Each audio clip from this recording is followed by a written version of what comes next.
This is your Honker highlight. The Honkers scored a pair of runs in the first inning, and that was all the offense Rochester would get or need in the game.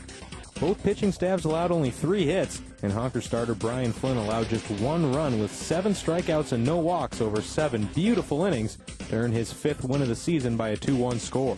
Rochester moved to 10-4 with the victory, while St. Cloud, who entered the game just 1 game back of the Honkers, slipped to 7-5 in the second half. The bottom of the first started with St. Cloud starter Kevin Johnson hitting leadoff hitter Corey Jones in the back, and the Honkers wasted no time driving him in.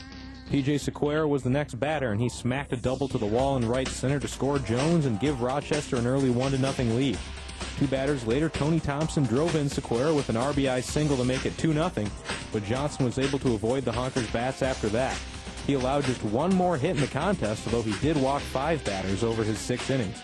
But the left-hander was able to escape danger again and again, and fortunately for Rochester, their 2 first-inning runs were enough. Meanwhile, Flynn cruised through his evening, getting burned only in the 4th when he allowed a lead-off single to Jonathan Roof before throwing 2 wild pitches to advance him to third with no outs.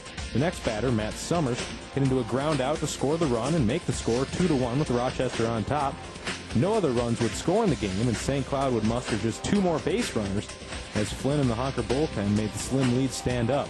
Scott McGuff pitched the perfect 8th inning before handing the ball off to closer Eric Sekula, who allowed just 1 walk to pick up his 13th save, which is tied for the best total in the Northwoods League. Flynn moved to 5-1 with the win, while Johnson fell to 1-4.